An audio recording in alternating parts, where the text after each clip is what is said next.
धन धन सदगुरु तेरे ही आसरा। हो ये जिंदगी धोखा दे जाएगी, कर ले भजन साहिब का। ये जिंदगी धोखा दे जाएगी, कर ले भजन साहिब का। तेरे मन की मन में रह जाएगी, कर ले भजन साहिब का। तेरी मन की मन में रह जाएगी, कर ले भजन साहिब का। ओ ये जिंदगी धोखा दे जाएगी, कर ले भजन। सुनो भाई, ये जिंदगी धोखा दे जाएगी, कर ले भजन साहिब का। जिंदगी धोखा क्या है? इस दुनिया के अंदर हमें जो कुछ भी नज़र आ रहा है ये सब धोखा ही है। ये जितनी माया, जितना प्यार प्रेम, जितनी ये कोठियाँ, कारें, किले, रिश्ते, नाते, सब धोखा है। फिर असल क्या है? प्रभु का सिमरन सबसे ऊंचा, मालिक का नाम, उसका सिमरन, मालिक से प्यार, मुर्शद के दर्शन, मुर्शद से प्यार, ये सच है। बाकी सब कुछ झूठ है। चाहे यहाँ पे कोई करोड़पति है, चाहे कोई रोडपति है, चाहे कोई लखपति है, चाहे हिंदुस्तान का प्राइम मिनिस्टर है, चाहे अमेरिका का राष्ट्रपति है, चाहे कोई साहूकार है, चाहे कोई बिजनेसमैन है, सब धोखा है। हम असल को छोड़े बैठे हैं, इसलिए दुखी हैं। जो पराया काम है उसको अपना मान बैठे, जो अपना काम है उसको पराया मान बैठे। पई प्रापत मानक देवरिया, गोविंद मिलन की ए तेरी वरिया। ये मालिक का जो जन्म मिला है, ये मालिक की बंदगी करने के लिए मिला है। मालिक ने हमें राम नाम का व्यापार करने के लिए दुनिया में भेजा था। हम तो दूसरे व्यापारों में लग गए। कोई भैंसों का व्यापार करने लग गया, कोई कणक का व्यापार करने लग गया, कोई चावल का करने लग गया, कोई दुकान करने लग गया। अपने अपने धंधों के अंदर मस्त हो गए। असल व्यापार को भूल गए, असल ड्यूटी को भूल गए, असल करार को भूल गए जो मालिक के साथ करके आए थे। बच्चा माँ के गर्भ में होता है तो उस टाइम बेनती करता है कि मालिका मेरे को बाहर निकाल, बाहर जाके मैं तेरी बंदगी करूँगा, तेरा सिमरन करूँगा, तेरे से मिलने का उपाय करूँगा। पर बाहर आके इसको माया का ऐसा रंग चढ़ा कि मालिक को भूल गया। हम सारे बैठे हैं, हमारे पास दिन में 24 घंटे होते हैं, 24,000 श्वास हमारे जाते हैं। हमारे पास बाकी सारे काम करने के लिए टाइम है, सब कामों के लिए टाइम है, पर मालिक की बंदगी करने के लिए टाइम नहीं है। इस मन से जितने मर्जी काम करवा लो, ये सब कामों के अंदर हमारी हेल्प करता है, सपोर्ट करता है, पर मालिक का नाम लेने के लिए दिमाग के अंदर ख्याल भी करते हो तो ये विरोध करना शुरू कर देता है। ये सबसे बड़ा धोखा है। हमारे साथ धोखा हो रहा है। हमारी जो पूंजी, जो हमने जिससे राम नाम का व्यापार करना था, उसको ये काम, क्रोध, लोभ, मोह, अहंकार ये खाए जा रहे हैं। किसी को होश ही नहीं है। होश क्यों नहीं है? मन होश आने नहीं देता, असल को भूले बैठा है। आप पढ़ो जी।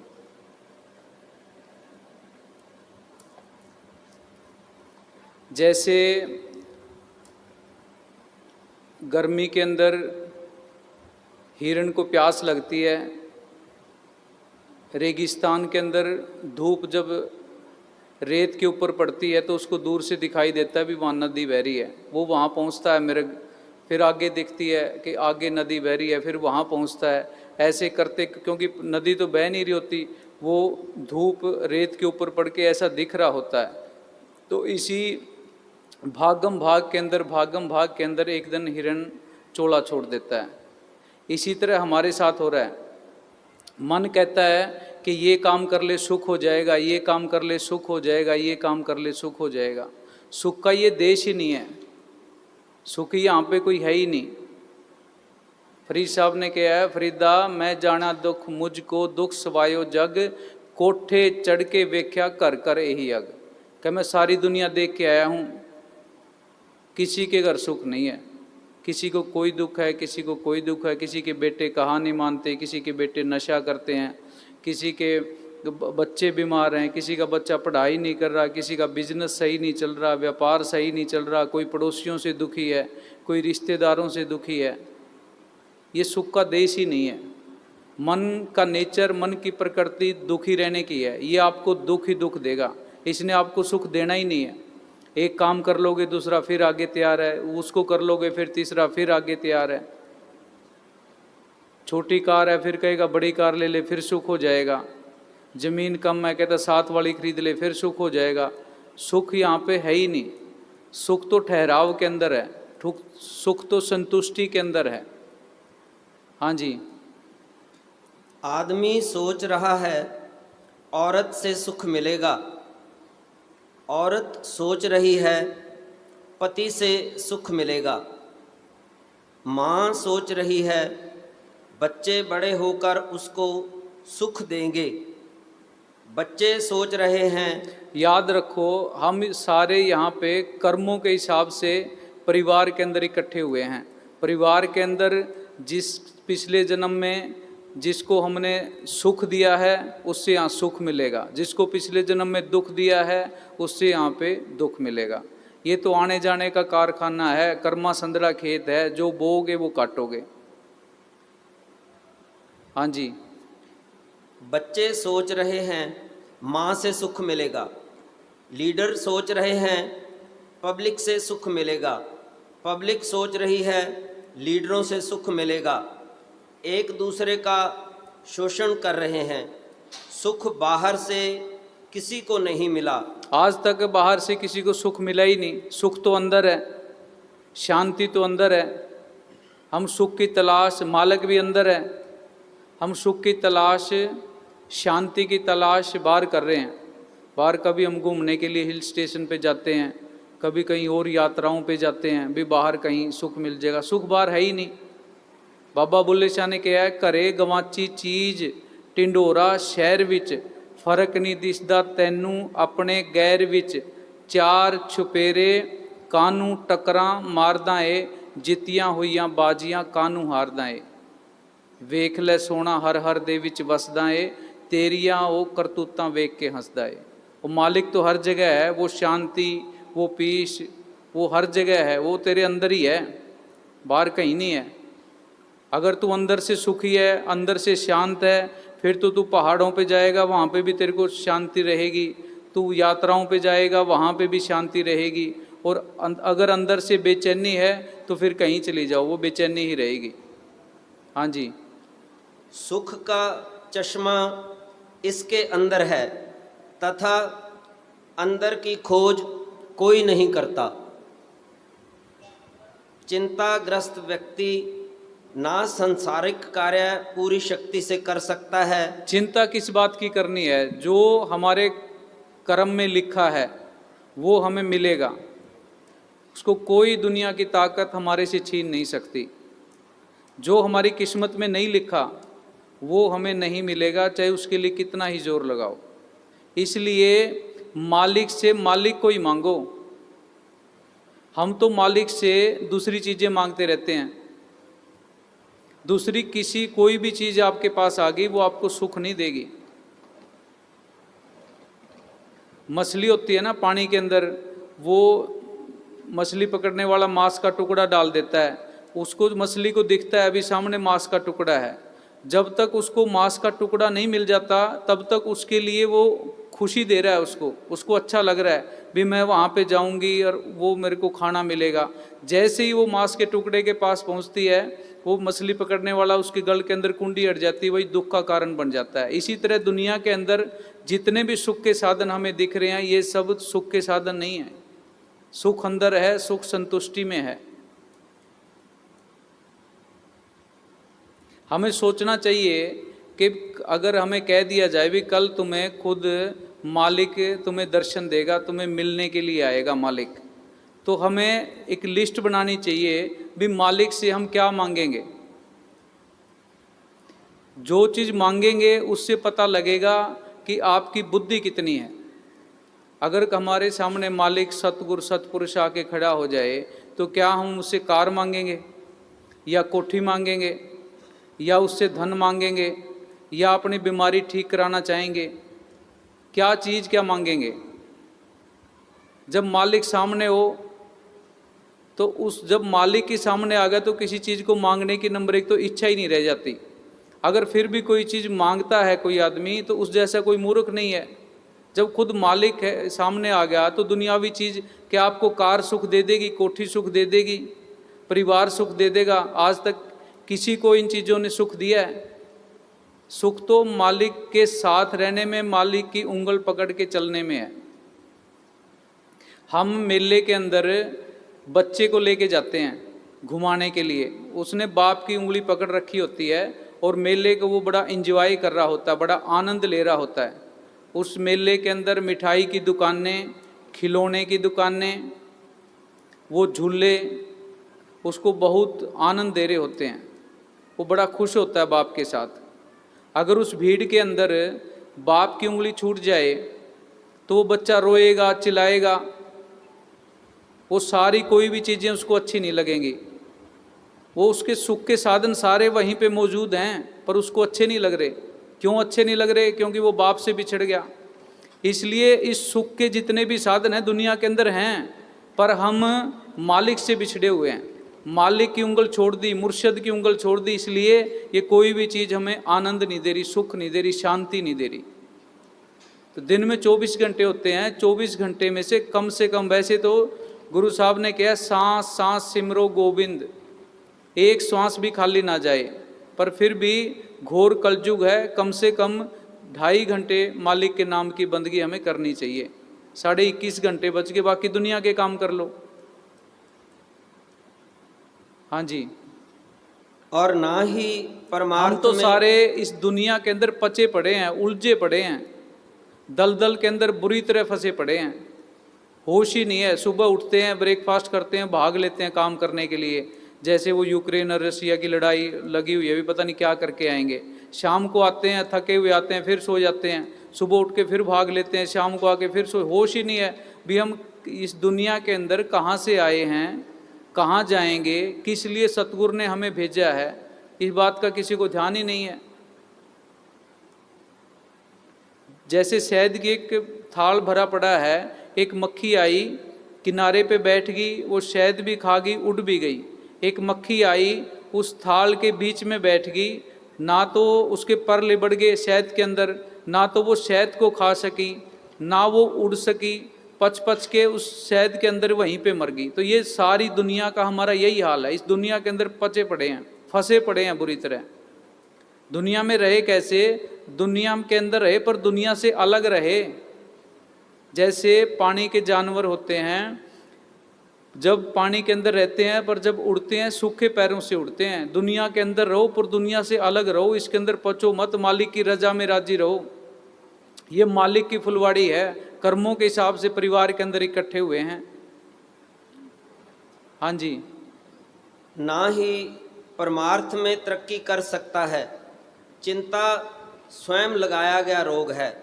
हमें कुल मालिक में पूर्ण विश्वास रखते हुए साहस, निडरता और दृढ़ता से स्वार्थ और परमार्थ दोनों में आगे बढ़ने का प्रयत्न करना चाहिए। जीवन क्षण अंगुर है और मौत अटल है। मौत अटल है। मौत अटल क्या है? अभी हम 84 लाख जिया जून के बाद इंसान का जन्म मिला है। अगर इस जन्म के अंदर मालिक की बंदगी नहीं की तो आगे फिर 84 तैयार है। लख 84 खत्म हुई ना, कोट कलब जुग 4 गए, नाक में दम आ गए, अब तो मरते मरते हार गए। कई बार जन्म लिया पृथ्वी पर, कोई दाद फरियाद नहीं। कितनी माँ के पड़े पेट में, एक पेट दर याद नहीं। कितने हुए भाई बहन हम भूल गए, हमें याद नहीं। कितनी हुई संतान हमारे, कोई मेंढ मर्याद नहीं। शुभ अशुभ कर्म करने से नरक स्वर्ग कई बार गए। कभी कभी लिपटे रहे जेल में अपने कर्म कमाने से, कभी अंडे केमा बंद रहे, कभी पैदा हुए पसीने से, कभी जल के अंदर डूब रहे और उम्र कटी जल पीने से। ये कर्म खत्म ना होते हैं बस मौत भली इस जीने से, ना तू मेरा ना मैं तेरा, मिल माटी में प्यार गए।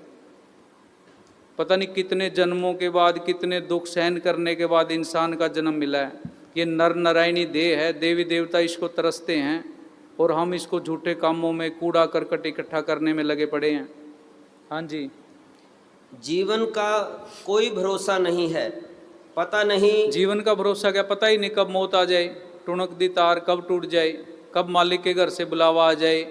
टेम्परेरी वीजे पे हैं सब, कब वीज़ा ख़त्म हो जाए पता ही नहीं है। माटी की सब बनी इमारत देख जिसे घर भाया, एक रोज़ खाक में मिल जाएगा वो दिन भी नेड़े आया। सुंदर मंदिर बना हुआ है ये एक दिन ढह जाएगा, और जिस दिन मंदिर ढह जाए तेरा फेर ना चिन्ह पाएगा। भोजन हो जाए अग्नि का, अग्नि में झोंका जाएगा, उस जिंदा राम ने सिमर ले रे बस, काम यही एक आएगा। काम तो वो आना है, असली धन तो वो है, बाकी जितना मर्जी इकट्ठा कर लो। खाली हाथ आए थे खाली हाथ जाएंगे। सिकंदर भी जाने लगा, कहता भी मेरे दोनों हाथ अर्थी से बाहर निकाल देना ताकि दुनिया को पता लग सके पूरी दुनिया का राजा आज खाली हाथ जा रहा है। हाँ जी।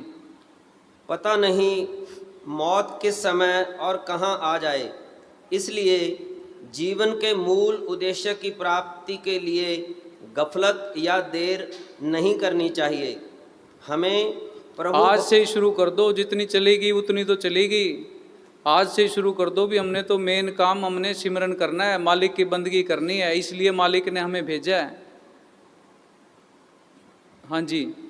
हमें प्रभु भक्ति और नाम की कमाई द्वारा जल्दी से जल्दी अपना असल उद्देश्य पूरा करने की कोशिश करनी चाहिए, क्योंकि इसमें हमारा अपना ही भला है।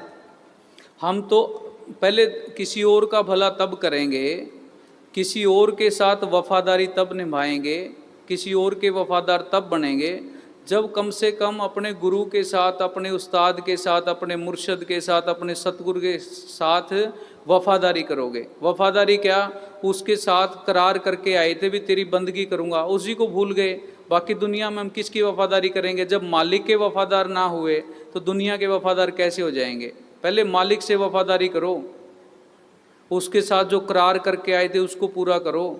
उससे करार किया था भी मैं श्वास श्वास तेरी बंदगी करूँगा, श्वास श्वास भी नहीं होती, कम से कम 2.5 घंटे तो उसको शुक्राना करने के लिए दो। लोगों का हाल देखो, हॉस्पिटलों के अंदर कितने बीमार पड़े हैं, किसी को कैंसर है, किसी को ब्रेन हेमरेज है, किसी के हाथ कटे हैं, कोई अपंग है, किसी को लकवा हो गया। मालिक ने इतना अच्छा शरीर दिया है, इतना अच्छा परिवार दिया है, बच्चे दिए हैं, रोजगार दिया है, तो उसका कम से कम शुक्राना तो करो। उसका शुक्राना करने के लिए टाइम ही नहीं है। किसी से पूछ लो भी मालिक की बंदगी, कहते जी टाइम नहीं है। पूज्य मस्ताना जी के पास एक बिरला कंपनी का मैनेजर आ गया।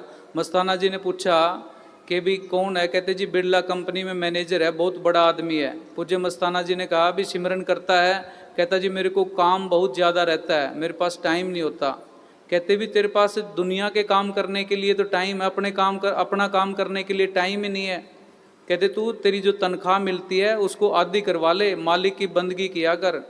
मालिक की बंदगी नहीं करेगा तो बाहर जो धन इकट्ठा कर रहा है कोई काम नहीं आएगा। पूज्य मस्ताना जी के पास एक बार मिलिट्री का कर्नल आ गया। पूज्य मस्ताना जी बैठे थे, सेवादारों ने बताया कि जी ये मिलिट्री का कर्नल है, बहुत बड़ा अफसर है। मस्ताना जी कहने लगे, कहते कंगाल कंगाल कंगाल। कहते जी ये क्या, ये तो कर्नल है। कहते यहाँ का तो कर्नल है, मालिक की दरगाह में तो कंगाल है, वहाँ की तो पूंजी इकट्ठी नहीं की। इस कर्नल पने को, यहाँ की ऑफिसर को, यहाँ के ओहदे को वहाँ कोई नहीं पूछता। यहाँ का तो कर्नल है, मालिक की दरगाह में तो कंगाल है तू। हाँ जी। यात्रा तो कठिन है, यात्रा तो लंबी है, यात्रा तो करीब करीब असंभव है, लेकिन असंभव की चुनौती ना लोगे तो तुम्हारे भीतर आत्मा भी पैदा ना होगी। असंभव को चुनौती के स्वीकार में ही आत्मा का जन्म है। जितनी बड़ी यात्रा पर तुम निकलते हो उतने बड़े तुम हो जाते हो। जितने विराट की तलाश, अब मन है अंदर बैठ के भजन नहीं करता, बाहर यात्राओं पे चला जाता है, उसमें कितना टाइम खराब होता है। घर पे बैठ के उतना सिमरन नहीं कर ले। यात्रा तो अंदर की करनी थी, यात्रा पकड़ ली बाहर की। ये मन करने नहीं देता। दुनिया का सबसे आसान काम और सबसे मुश्किल काम सिमरन है। आसान कैसे कोई जोत बत्ती नहीं करनी, कहीं जाके नहीं आना, कोई नारियल नहीं लेके आने, अंदर आंखें बंद करके सिमरन करना है। मुश्किल कैसे कि मन करने नहीं देता। मन हर काम में तुम्हारी सहायता करता है, इस काम में तुम्हारा विरोध करता है। तो दुनिया का सबसे आसान और सबसे मुश्किल काम भजन सिमरन है। हाँ जी, एक बार पूज्य मस्ताना जी के पास डेरे में 4-5 मजदूर आ गए। उस दिन मजदूरी नहीं मिली तो पूज्य मस्ताना जी कहने लगे भी कौन है? कि जी मजदूर है बेचारे, आज इनको मजदूरी नहीं मिली। पूज्य मस्ताना जी कहने लगे भी आज मजदूरी इनको हम देंगे।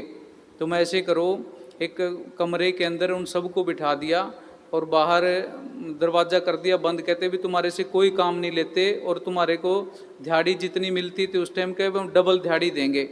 वो 4-5 मजदूर थे, थोड़ी देर बैठे, कोई 15-20 मिनट बाद, कोई आधे घंटे बाद, कोई 1 घंटे बाद सारे ही भाग गए। पूज्य मस्ताना जी शाम को आए, कह भी वो मजदूर कहाँ हैं, उनको उनकी दिहाड़ी देते हैं। कह जी वो तो सारे भाग गए। पूज्य मस्ताना जी ने कहा देखो भाई, काम भी नहीं करवाते, पैसे भी देते हैं, फिर भी लेते नहीं हैं।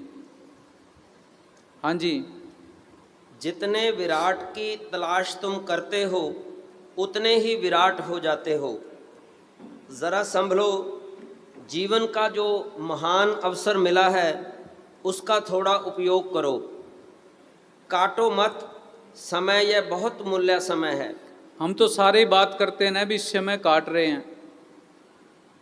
गांव के अंदर बुजुर्ग ताश खेल रहे होते हैं, क्या कर रहे हो? टाइम पास करने के लिए थोड़ा ही है, समय काटने के लिए थोड़ा है। समय मिला मालिक की बंदगी करने के लिए, सिमरन करने के लिए, सेवा करने के लिए। हम तो सारे जैसे भी कोई मजबूरी में जन्म मिला हुआ है, इसको बस काट रहे हैं, ऐसी बात करते हैं। हाँ जी, यह बहुमूल्य समय काटने का नहीं है, यह बहुमूल्य समय जीवन निर्मित करने का है। नए जीवन के निर्माण करने का है। अंदर से जो बूटा है उसको, उसका फूल खिलाने का है। हाँ जी, यह जीवन सुधारने के लिए है। जीवन को श्रृंगार दो, मगर भजन सिमरन के बिना कहाँ जीवन का श्रृंगार है। जीवन को सौंदर्य दो, मगर भजन के बिना कहाँ सौंदर्य है।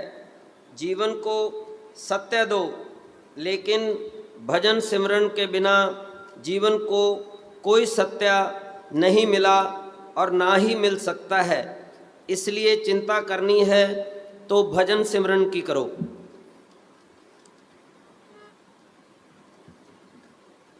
अपने आप को जानना है।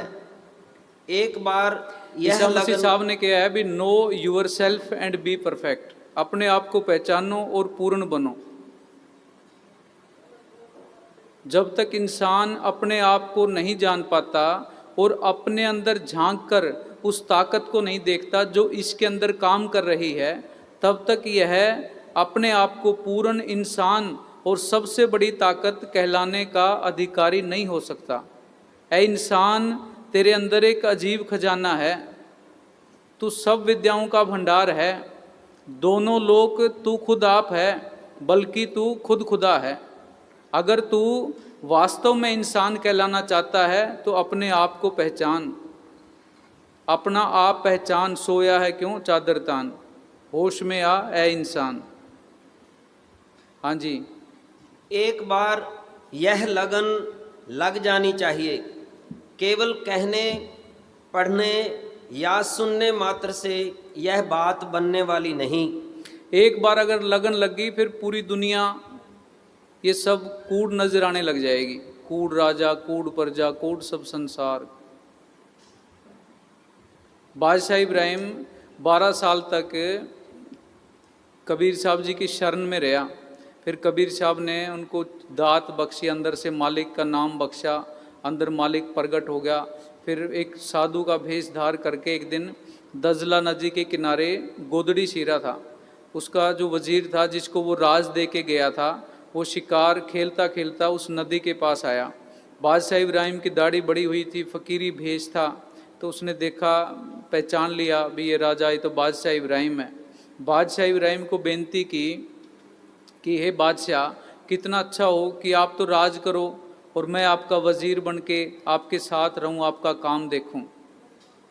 तो आप मेरे साथ चलो। तो बादशाह इब्राहिम जिस सुई से गुदड़ी सीरा था उस सुई को उसने वो दजला नदी के अंदर फेंक दिया। वजीर को कहा कि मेरे को ये सुई निकाल के दे दे, मैं तेरे साथ चल पड़ूंगा। उस वजीर ने सैकड़ों गोताखोर बुलाए, नदी के अंदर गोते लगाए, उसको ढूंढने की सुई को बड़ी कोशिश की, पर वो सुई ना मिली। थक हार कर उसने बादशाह इब्राहिम को कहा कि जी आप थोड़ी मेरे को टाइम दो, ऐसी मैं हजारों सुइयाँ ले आऊँगा। बादशाह इब्राहिम ने कहा कि भी मेरे को तो वही सुई चाहिए। वजीर थक के हार के कहता जी वो तो मुश्किल है। इतनी देर में बादशाह इब्राहिम ने तवज्जो दी, अंदर से एक मछली उस सुई को लेकर आ गई। बादशाह इब्राहिम ने वजीर को कहा कि मैं तेरी बादशाही को लेकर क्या करूँगा, मेरे को मालिक ने दोनों जहानों की बादशाही बख्श रखी है, ये जानवर तक मेरा हुक्म मानते हैं।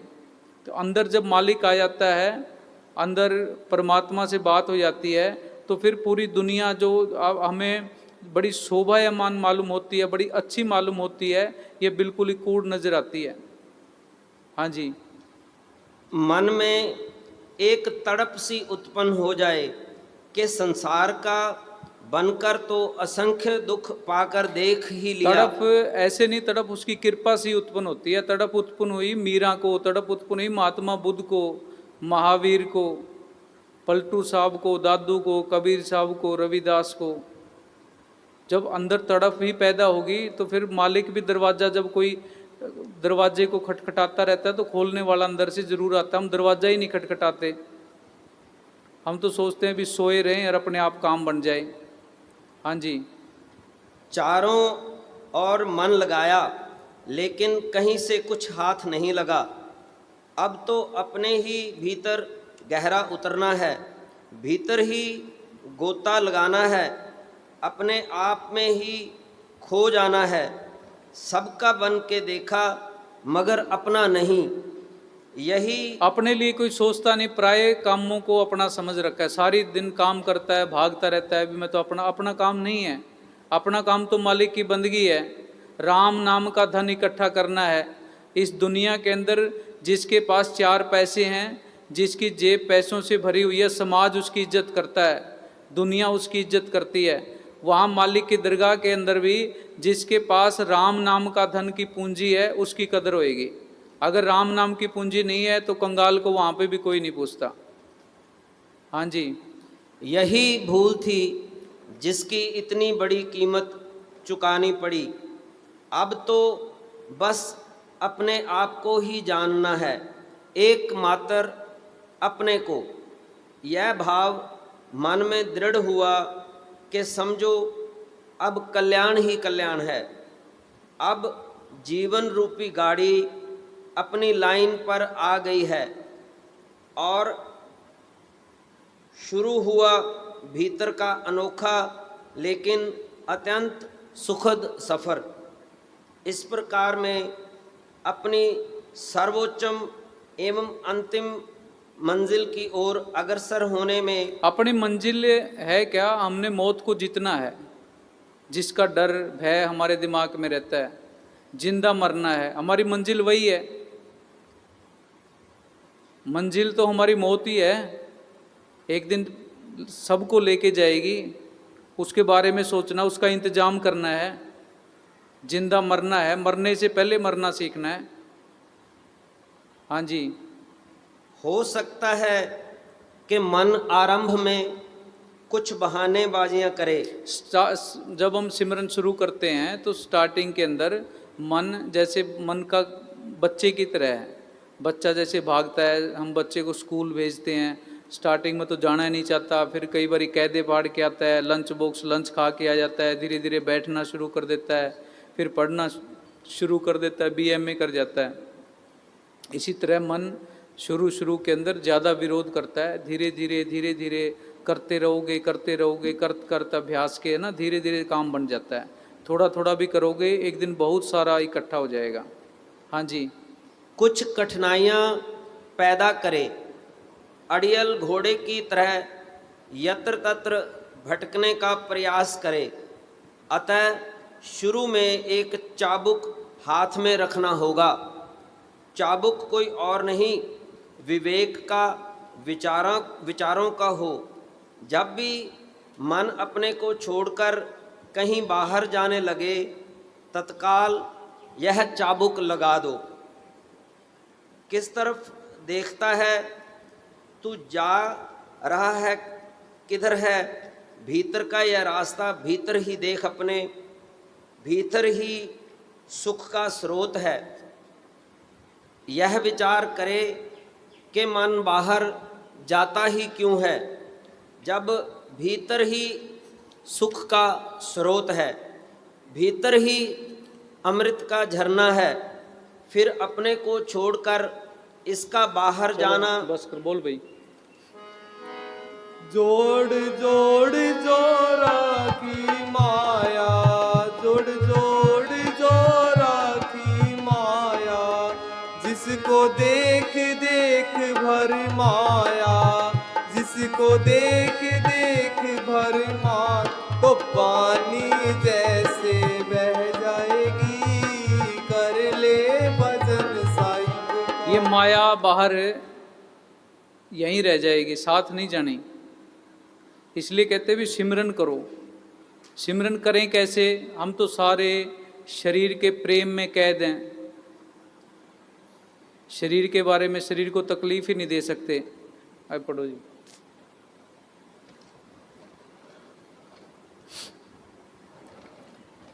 जब तक हम शरीर के प्रेम में कैद रहेंगे, हम पूर्ण रूप से सुख व शांति प्राप्त नहीं कर सकते। सुख व शांति प्राप्त जब तक हम शरीर के प्रेम में कैद हैं, मिलती नहीं है।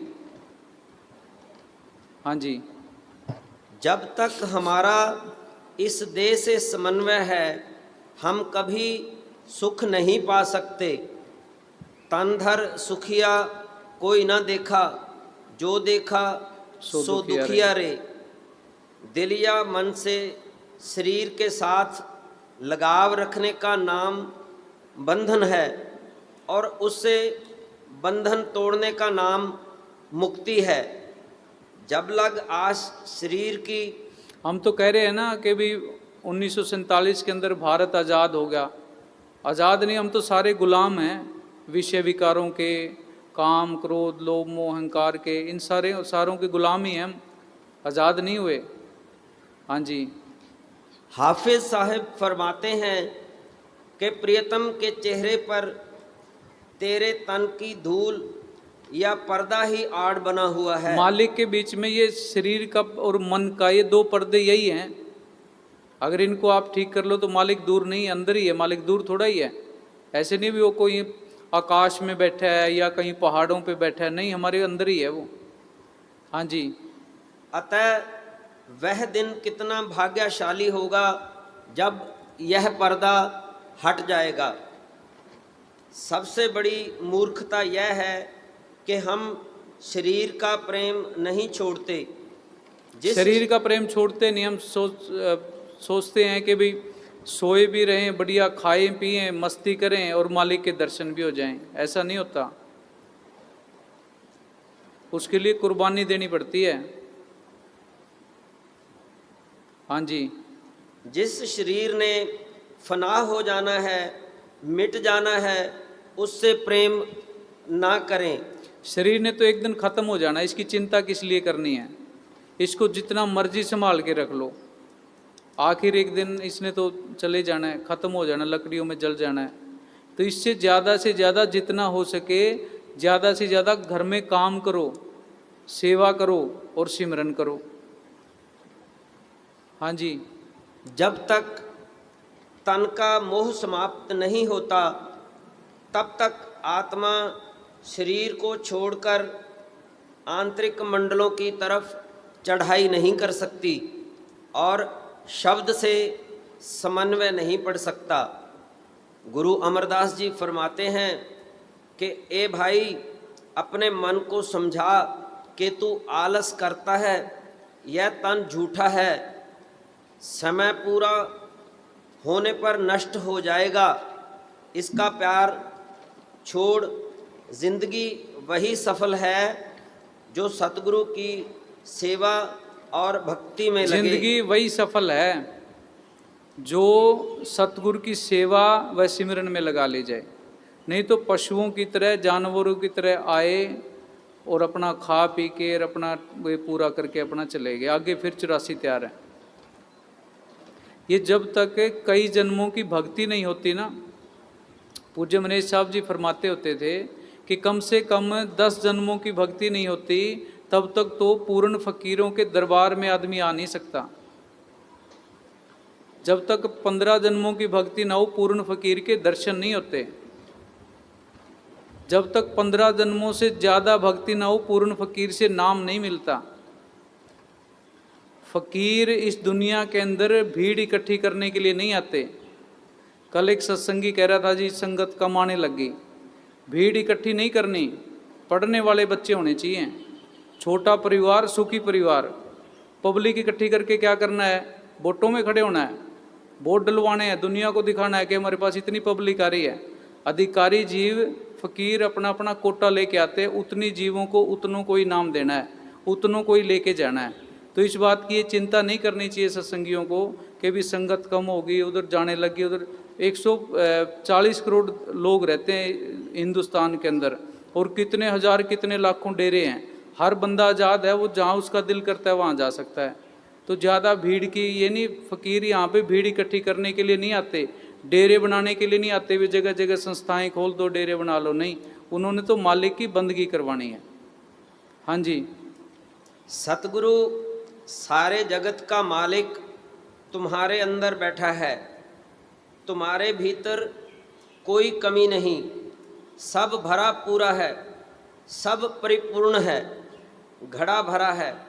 तुमने अपनी दुर्दशा कर रखी है। हमने खुद ने दुर्दशा कर रखी है। काम, क्रोध, लोभ, मोह, अहंकार, इनकी अग्नि के अंदर जल रहे हैं। अंदर से काम, क्रोध, लोभ, मोह, अहंकार, इनको छोड़ के शील, क्षमा, दीनता, विवेक, गरीबी, ये चीजें धारण करनी थी। हम इनका मिसयूज हो रहा है। मन को, आत्मा को जहाँ लगाना था लगाना, अंदर धारण तो करनी थी गरीबी, दीनता। अंदर हमने अहंकार, निंदा, चुगली ये पकड़ रखे हैं, इसलिए अंदर से जल रहे हैं, बेचैनी हो रही है, बुरी तरह बेचैन हो रहे हैं। ये लाइट आ रही है ना, लाइट के साथ बल्ब जला लो, पंखे चला लो, एसी चला लो, फ्रिज चला लो, सुख ले लो। अगर इसको हाथ लगाएंगे तो ये करंट मारेगी ना, जलाएगी। तो इसलिए अंदर जो लाइट आ रही है, अंदर जो करंट आ रही है, उसके साथ हमने शील, क्षमा, विवेक, दीनता, गरीबी, इनको लगाना था। लगा रखा काम, क्रोध, लोभ, मोह, अहंकार, तो सारे सड़ रहे हैं, सारे जल रहे हैं। ये पढ़ो जी, सिमरन के लाभ।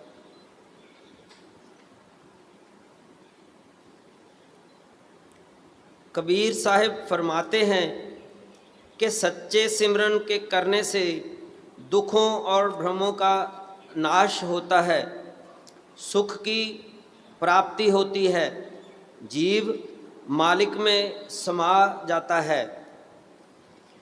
गुरु अर्जुन साहिब फरमाते हैं कि सच्चे सिमरन के करने से जीव गर्भ में नहीं पड़ता, यम के दुख दूर हो जाते हैं, काल छोड़ जाता है, काम, क्रोध आदि सब दुश्मन भाग जाते हैं, कोई विघ्न नहीं पड़ता और सदा की जागृत अवस्था की प्राप्ति होती है, कोई भय नहीं रहता। भय रहता ही नहीं। पूर्ण फकीरों के चिताए हुए जीवों के पास भूत, प्रेत, जादू, टोना, ताबीज, काल, महाकाल, कोई उसका कुछ नहीं बिगाड़ सकता।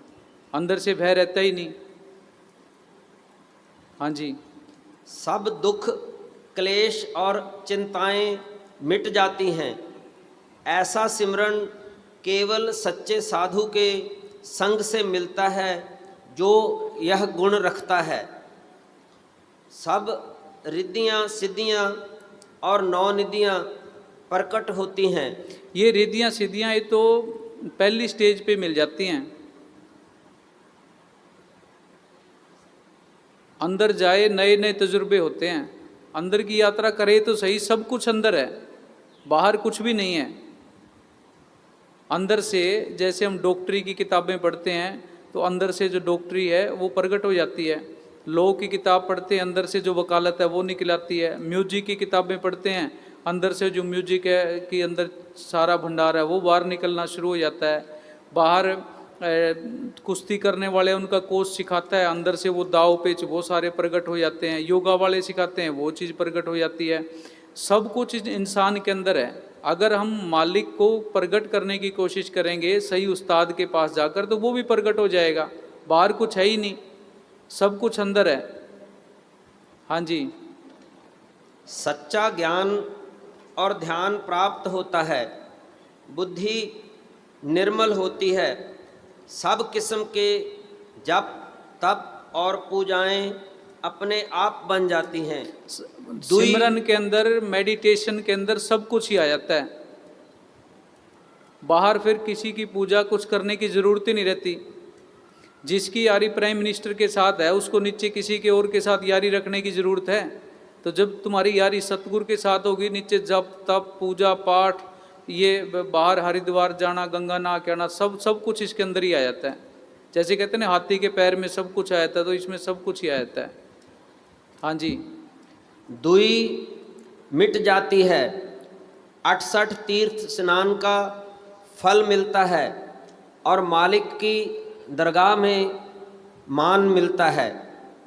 मनुष्य सच्चा मालिक की दरगाह में मान मिलता है। तपों राज रजो नरक बार, जो बड़े बड़े सेठ साहूकार बड़े बड़े दिख रहे हैं, लीडर दिख रहे हैं, और आपको जो दिख रहे हैं अभी बड़ा अच्छा इनका तो काम चल रहा है, बड़ी गाड़ियाँ आगे पीछे घूम रही हैं, इनकी फिर आगे जाके नरकों में लाइनें लगी होती हैं। हाँ जी।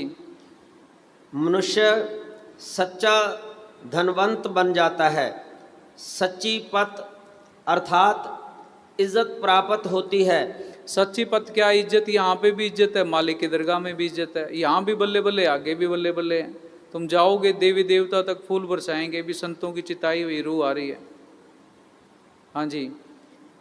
और जीव की मालिक की दरगाह में परवानगी होती है, सबका प्रधान बेमोहताज और सब बेमोहताज बन जाता है, फिर किसी की गर्ज रहती नहीं।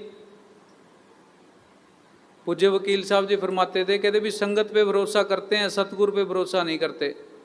भरोसा सतगुरु पे करना है, काम सतगुरु ने करना है, अंदर ही बैठा है वो। जिसको लेके आना उसी ने लेके आना, जिसको नहीं लेके आना उसको नहीं लेके आना। हाँ जी। सबका प्रधान बेमोहताज और सबका राजा वो बेमोहताज बना देता है, फिर किसी की गर्ज नहीं रहती। हाँ जी। और सबका राजा बन जाता है, सदा का सुख प्राप्त होता है तथा अविनाशी पुरुष बन जाता है। मन की मैलें साफ होकर अमृत रूपी नाम हृदय में प्रकट होता है। अनहद अमृत शब्द का हमने नाम सुना है, अमृत किसी ने देखा है? कहीं किसी दुकान पे देखा हो, कहीं किसी और धार्मिक जगह पे देखा हो। अमृत है क्या? अमृत अंदर से ही मिलेगा, अंदर ही अमृत है। वो अमृत पी ले तो आदमी अमर हो जाता है। आज तक बाहर किसी ने अमृत पिया है? कोई अमर हुआ है? अमृत का नाम सुन लिया, उसका स्वाद भी तो लेना है, उसके बारे में जानना भी तो है। हम हर चीज़ को मान लेते हैं। पूज्य वकील साहब जी फरमाते थे सत्संग में कि भी मानने के साथ जानना भी है। मैथमेटिक्स में पहले हम किसी चीज़ को मानते हैं, क्वेश्चन का आंसर वो सॉल्व करने के लिए, फिर उसको मानने के बाद उसको सिद्ध भी करते हैं। तो मानने के बाद उसको जानना भी, अकेला मानना नहीं है। हम तो मानने लग जाते हैं कि हमारे पूर्वज, हमारे ये रीति रिवाज हैं, हम तो उस वहाँ पे मत्था टेक के आते हैं, हम तो वहाँ मत्था टेक के आते हैं, हम तो उस देवी देवता को मानते हैं, हमारे तो पूर्वज, हमारे तो रीति रिवाज है, वहाँ की धोख लगा के आते हैं। कोई किसी जगह जाता है, कोई किसी देवी को मानता है। भाई मान लो, मान के फिर उसको जानो भी तो सही, अंधविश्वास में भी तो ना पड़ो। हाँ जी।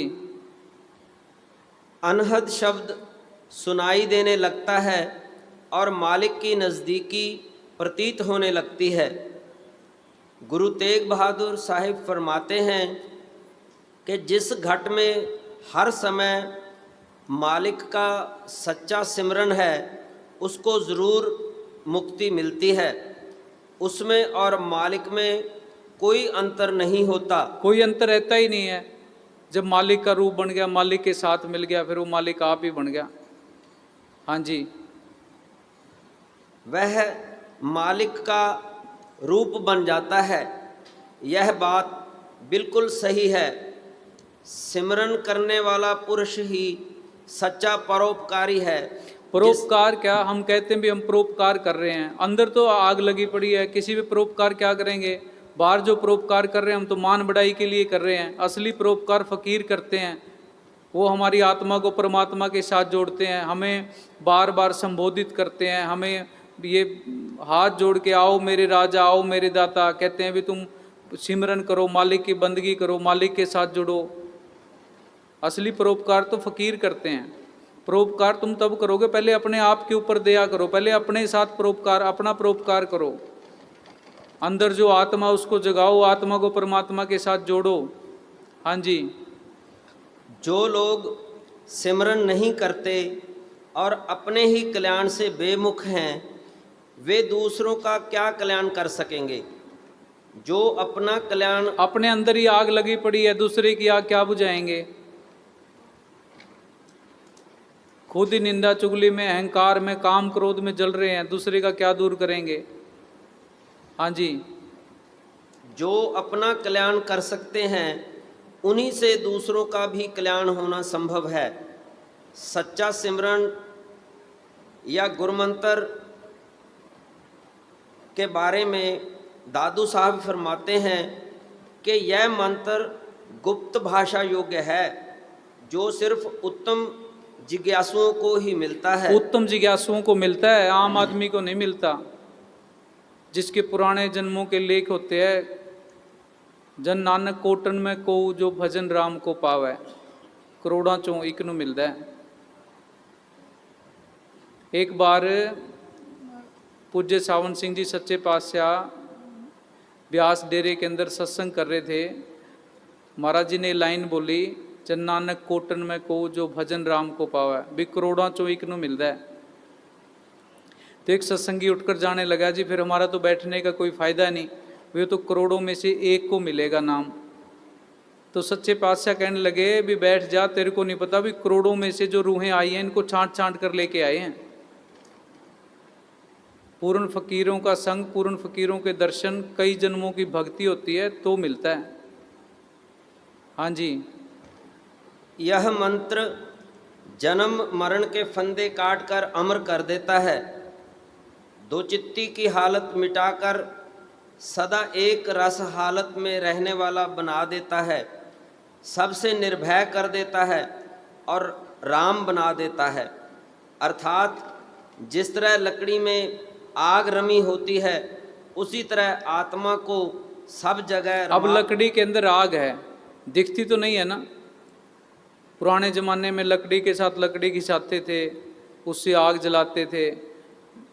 या अब अगर लकड़ी को आग लगाएं तो तब वो आग दिखेगी। दूध के अंदर घी है, दिखता तो नहीं है ना। दूध के अंदर पहले जामन लगाते हैं, दही बनती है, फिर लस्सी बनती है, घी निकलता है। इसी तरह सब कुछ ये अंदर ही है, परमात्मा अंदर ही है, आत्मा के अंदर ही है सब कुछ, पर उसको प्रगट करोगे तो चीज़ दिखेगी। हाँ जी, उसी तरह आत्मा को सब जगह रमा देता है और आत्मा को निज स्वरूप में मिला देता है। यह मंत्र सदा की जिंदगी प्रदान करता है। सदा की जिंदगी प्रदान करता है। फिर डर नहीं रहता, ना मौत का डर रहता, ना जमदूतों का डर रहता, ना डाकुओं का डर रहता, ना चोरों का डर रहता। हाँ जी, अखुट बल वाला बना देता है, आत्मा को सुंदर बना देता है, सबका शिरोमणि अर्थात सबसे बड़ा बना देता है और ऊंची पदवी को पहुंचा देता है। ऊंची पदवी क्या है? ऊंची पदवी यही है, सबसे ऊंची पदवी है मालिक के दर्शन हो जाने, मालिक से मिलाप हो जाना। वो पूरी दुनिया का राजा है, खंडों ब्रह्मांडों का राजा है।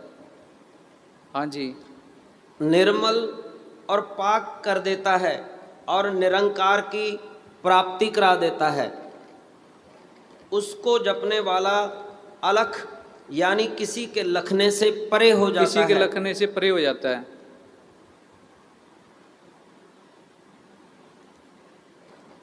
अकल कुल हो जाता है, अर्थात सब अकलों का मालिक बन जाता वो है। सब अकलों का मालिक क्या घट घट की जानने लग जाता है।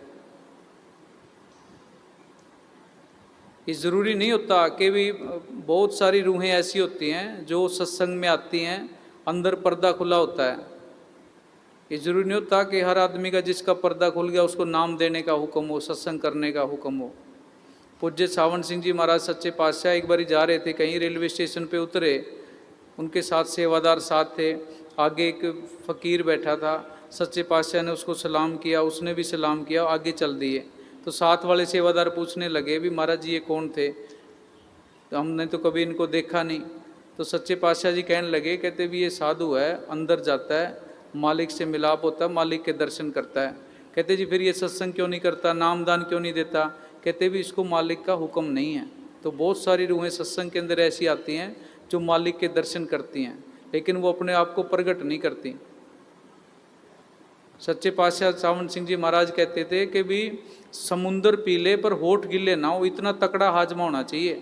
हम तो रात को जाग लेते हैं, अगले दिन सबको पड़ोसियों को बताते हैं भी रात में जाग गया था, रात में जाग गया था, रात मैंने 4 घंटे की क्लास लगाई, रात मैंने 2 घंटे की क्लास लगाई। हजम ही नहीं होती बात। सेवा कर ले, रात को यहाँ सेवा कर ले, उसी को 4 आदमियों को गिना देता है कि भी मैं तो रात को इतनी सेवा करके आया हूँ, मैं तो इतनी सेवा करके आया हूँ।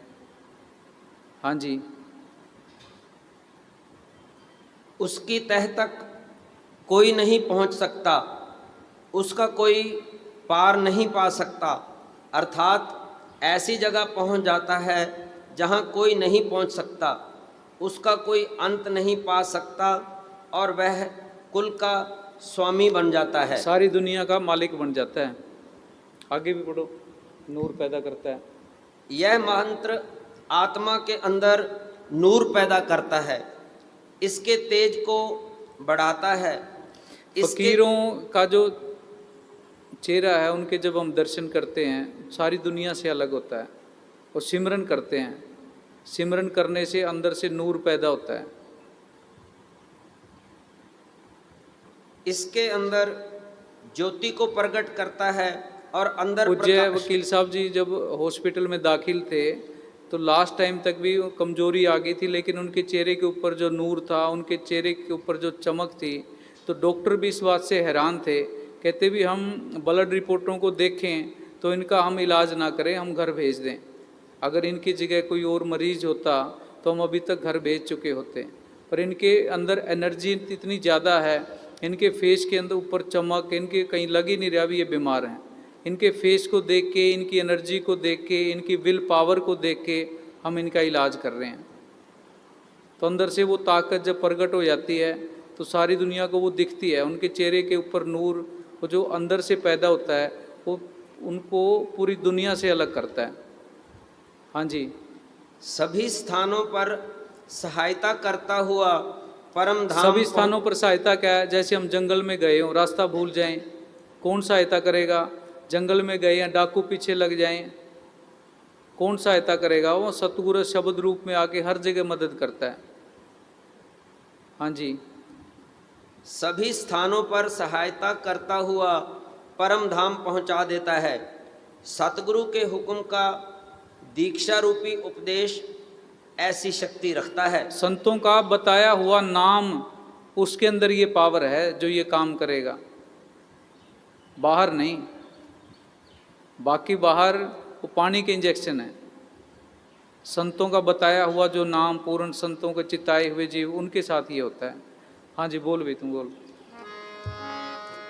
तेरी कोठी तेरी हवेली, तेरी कोठी तेरी हवेली बन जाएगी एक पहेली, बन जाएगी एक पहेली। ये तो खड़ी यहाँ पर रह जाएगी, कर ले भजन साहिब का। ये तो खड़ी यहाँ पर रह जाएगी, कर ले भजन साहिब का। तेरी जिंदगी धोखा दे जाएगी, कर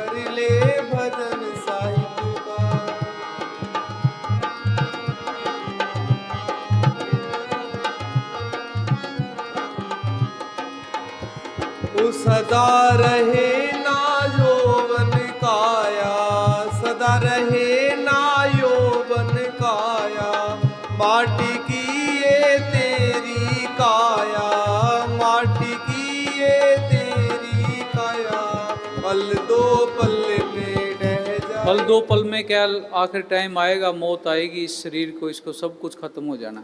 इसलिए सिमरन, संतों के पास जाके सेवा व सिमरन दो ही चीज़ें करनी है। दया अंदर लेके आनी है।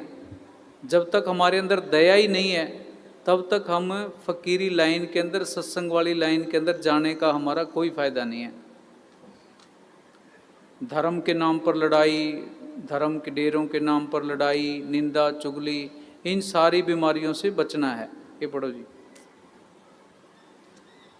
सच्चा धर्मी मनुष्य,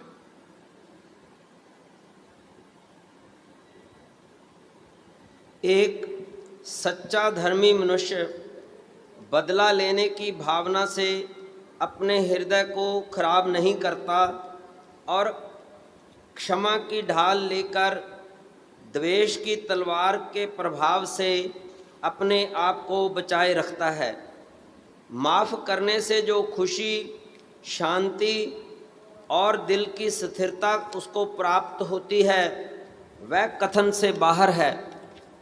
ऐसे पुरुष के अंदर शांति, नम्रता, धैर्य और सहन शक्ति कमाल की होती है। हजारों क्लेशों में भी वह अपने दया और क्षमा के, जो दया नहीं कर सकता, जिसके अंदर दीनता नहीं है, वो परमार्थ के मार्ग के अंदर तरक्की नहीं कर सकता। सबसे पहले हमने अंदर दया और दीनता पैदा करनी है। दया धर्म का मूल है, पाप मूल अभिमान। किसी भी धर्म के अंदर किसी को मारना, किसी को दुख देना, किसी को तकलीफ देनी, किसी के दिल को दुखाना नहीं लिखा हुआ। किसी भी धर्म के अंदर नहीं लिखा हुआ। हर धर्म के अंदर लिखा हुआ है कि जीव के ऊपर दया पालो, दया करो, दया करो, दया करो।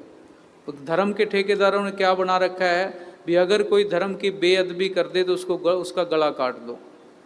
जहाँ किसी का गला कट गया, जहाँ किसी को चोट पहुँचा दी, जहाँ किसी को दुख दे दिया, तो धर्म तो खत्म ही हो गया। ये धर्म के ठेकेदारों ने धर्म की गलत परिभाषा करके पूरी दुनिया को बेचैन कर रखा है, पूरी दुनिया को लड़ा रखा है। एक बार एक मुसलमान फकीर हज करने के लिए काबे को जा रहा था।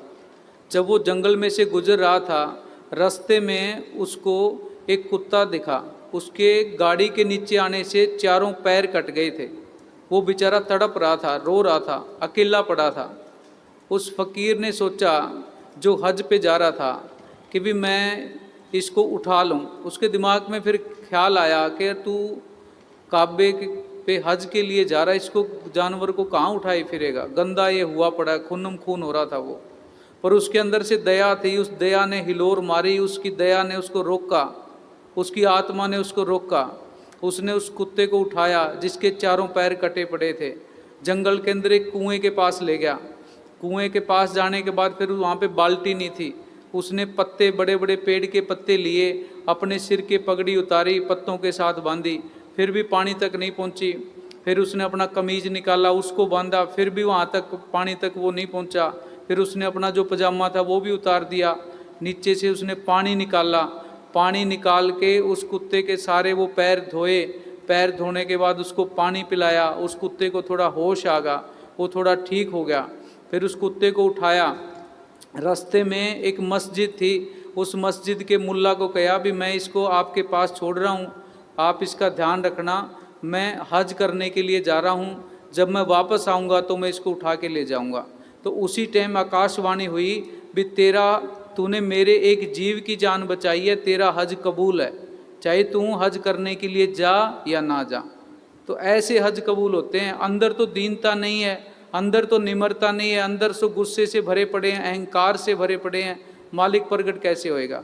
जितने मर्जी तुम डेरे आते रहो, जितने मर्जी मंदिर, मस्जिद, गुरुद्वारे कहीं जाते रहो, अगर आपके अंदर दया नहीं है, दीनता नहीं है, प्रेम नहीं है, तो परमार्थ के अंदर कभी भी तरक्की नहीं कर सकते। हाँ जी। हजारों क्लेशों में भी वह अपने दया और क्षमा के भाव को नहीं छोड़ता और हर समय खुश रहता है। क्षमा का गुण आने पर क्रोध की अग्नि बुझ जाती है और अहंकार मिट जाता है। क्षमावान अहंकार इतना सूक्ष्म है, जब अंदर से मालिक की बंदगी भी आदमी करता है, काम, क्रोध, लोभ, मोह ये चीज़ें कम हो जाती हैं। अहंकार इतना सूक्ष्म है कि लास्ट टाइम तक भी कि मैंने इतने पैसे नहीं लिए, मैंने 2 लाख रुपए दान कर दिए, उसने मेरे को गाली दी, मैंने गुस्सा नहीं किया, ये भी अहंकार है। उसने मेरे साथ सब कुछ बुरा किया, मैंने दीनता रखी, ये भी अहंकार है। अहंकार बहुत सूक्ष्म है। बहुत सिमरन कर रहा है, रोटी नहीं खा रहा, अंदर ये भाव आ गया कि मैं तो खाना नहीं खाया, मैं 8 घंटे बैठ गया, ये भी अहंकार है। अहंकार बहुत सूक्ष्म है, ये सबसे बाद में जाता है। बड़े बड़े ऋषि मुनियों को, त्यागी तपस्वियों को इसने मार दिया, अहंकार आ जाता है। अहंकार को संतों की कृपा से अहंकार निकलता है। जब तक उसकी कृपा नहीं, वो टीचर, गुरु, मुर्शिद हमारे साथ नहीं, तब तक अहंकार अंदर से जाता नहीं है। और जब तक अहंकार नहीं जाता तब तक मालिक की कृपा नहीं होती, सतगुरु अंदर आता ही नहीं।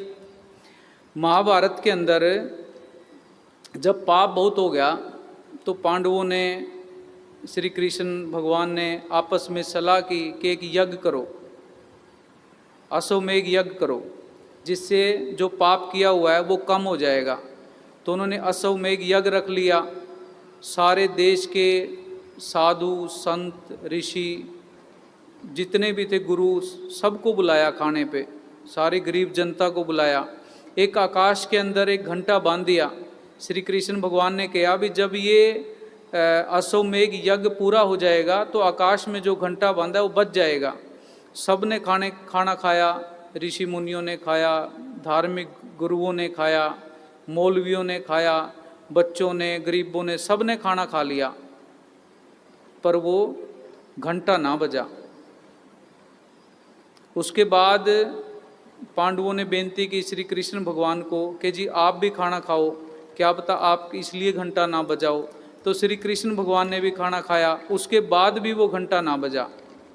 तो सारे उदास होकर बैठ गए, सोचने लगे भी ऐसा क्या हुआ भी घंटा ना बजा, एक अश्वमेध यज्ञ पूरा ना हुआ, कैसे पूरा हो। कृष्ण भगवान ने कहा कि भी जंगल के अंदर एक सुपच नाम का संत रहता है, अगर वो आ जाए और खाना खा ले तो फिर ये घंटा बज जाएगा। तो सारे पांडव बारी बारी उस संत को लेने के लिए उस संत के पास जंगल में गए। उस संत ने एक शर्त रखी थी। उस संत ने कहा भी मेरी एक शर्त है, मैं किसी के घर खाना खाने से पहले, अश्वमेध यज्ञ को पूरा करने के ऊपर जाने से पहले मैं 101 अश्वमेध यज्ञ का फल पहले लेता हूँ। तो सारे पांडव हैरान हो गए कि भी हमारे तो एक यज्ञ तो पूरा नहीं हो रहा, हम 101 अश्वमेध यज्ञ का फल इस संत को कैसे दें। सारे हताश परेशान होकर बैठ गए। द्रौपदी शानी थी, द्रौपदी कहती भी मैं जाती हूँ और मैं उसको लेके आती हूँ। द्रौपदी नंगे पैर उस ऋषि को, संत को लेने के लिए जंगल में गई। जैसे द्रौपदी वहाँ पे पहुँची, द्रौपदी ने मत्था टेका। सुपच संत ने कहा कि भी द्रौपदी ने बेनती की कि महाराज जी मेरे साथ चलो मेरे घर खाना खाने के लिए, हमारा अश्वमेध यज्ञ पूरा नहीं हो रहा। उस संत ने कहा भी तूने मेरी शर्त नहीं सुनी क्या, भी मैं 101 अश्वमेध यज्ञ का फल पहले लेता हूँ। कहती जी मैंने बिल्कुल सुनी है, पर मैंने ग्रंथों शास्त्रों के अंदर ये भी पढ़ा है कि पूर्ण संत की तरफ, पूर्ण संत के पास जाने के लिए जितने कदम तुम चलते हो, एक एक कदम का एक एक अश्वमेध यज्ञ का फल है। तो जितने कदम मैं चल के आई हूँ उसमें से आप 101 अश्वमेध यज्ञ का फल आप रख लो, बाकी मेरे पास रहने दो और मेरे घर चलो खाना खाओ। तो संत ने, सुपच संत ने उसकी बात मान ली और द्रौपदी के साथ चल पड़ा। वहाँ जब वो आया तो सारे बैठे थे, तो द्रौपदी ने उस संत के लिए 36 तरह के भोजन तैयार किए। अब संत के आगे परोस दिए अलग अलग तरह के भोजन। तो संत कभी स्वाद नहीं लेते, उनको स्वाद लेने की, खाने की इनकी इच्छा नहीं होती। तो संत ने क्या किया, वो सारे जितने भी 36 प्रकार के भोजन थे सारे एक ही जगह मिला लिए, मिला के कटोरी के अंदर थोड़ा सा लिया और उसको खाने लगे। खा लिया उन्होंने, सुपच ने खाना खा लिया, उसके बाद भी घंटा ना बजा तो सारे फिर परेशान हो गए। कृष्ण भगवान को फिर कहा अभी घंटा तो अब भी नहीं बजा। तो कृष्ण भगवान ने कहा, कहते भी द्रौपदी के मन में अहंकार आ गया, द्रौपदी को कहो कि इससे माफ़ी मांगे। वो सुपच जो थे, संत थे, पूर्ण संत थे, वो उनकी जात छोटी थी, तो द्रौपदी के अंदर ये विकार आ गया, द्रौपदी के अंदर ये उनके प्रति ये बुराई आ गई कि भी मैंने तो इसको क्या पता फकीर को कि द्रौपदी कितना अच्छा खाना बनाती है। भी ये तो रेया, उसकी जात को संबोधित करते हुए उसको बोला भी ये तो वही रेया, इसको तो अकल ही नहीं है। तो घंटा फिर न बजा, फिर द्रौपदी ने उससे माफ़ी मांगी, उसके बाद घंटा बजा। तो अंदर से अहंकार जब तक नहीं जाता ना, चाहे संतों के पास आते रहो, डेरे में आते रहो, कुछ नहीं बनता। दीनता जरूरी है, निम्रता जरूरी है। घंटा अंदर से तुम्हारा भी तभी बजेगा जब अंदर से दीनता और निम्रता लेके आओगे। हाँ जी। क्षमावान मनुष्य जहाँ दूसरे के साथ भलाई करता है वहाँ उससे अधिक उसकी अपनी भलाई हो जाती है। तुम किसी की भलाई करोगे ना, जैसे कहते हैं भी किसी के लिए खड्डा खोदो, खुद के लिए खड्डा खोदता है, खुद गिरता है। तो किसी का भला करोगे, तुम्हारा भला अपने आप ही हो जाएगा, किसी को कहने की ज़रूरत ही नहीं है। नेकी कर दरिया में डाल। अगर तुम दोनों जहानों में सुख चाहते हो तो अपने दोस्त दुश्मनों के साथ भी प्रेम करो, उनसे घृणा नहीं करनी, प्यार करना है। हाँ जी। क्योंकि उसके दिल के सब रोग, गुस्सा, ईर्ष्या और द्वेष भाव इत्यादि मिट जाते हैं। गुरु नानक साहिब फरमाते हैं कि क्षमा के कारण धारण करने से शील और संतोष मनुष्य के अंदर आ जाते हैं, सबके सब रोग मिट जाते हैं और यम का डर खत्म हो जाता है। चलो आप पढ़ो। निंदा और अवगुण, एक किसी की निंदा नहीं करनी। सत्संगी को चाहिए कि अपने आप को जीरो पर रखे, ये ना कहे कि फलाना यूं फलाना यूं फलाना यूं। दूसरे को बुरा कहते हैं, खुद को अच्छा कहते हैं।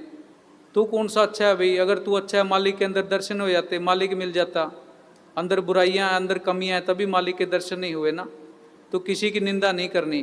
कल रात भी सत्संग के अंदर सुनाया था भी शेख सादी साहब एक फ़कीर हुए हैं। बार बार इसलिए सुनाते हैं, नई संगत है, इसको दिमाग के अंदर धारण कर लो, इसको पक्का कर लो भाई किसी की बुराई तो हमने करनी ही नहीं। मुफ्त में अपने अच्छे कर्म दूसरे को दे रहे हैं, दूसरे के बुरे कर्म ले रहे हैं, किस लिए भाई?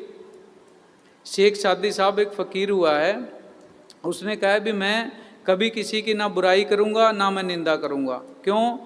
निंदा करने से, बुराई करने से सामने वाले की बुराई, सामने वाले के बुरे कर्म आपके पास आ जाएंगे, आपके अच्छे कर्म, आपकी अच्छाई उसके पास चली जाएगी।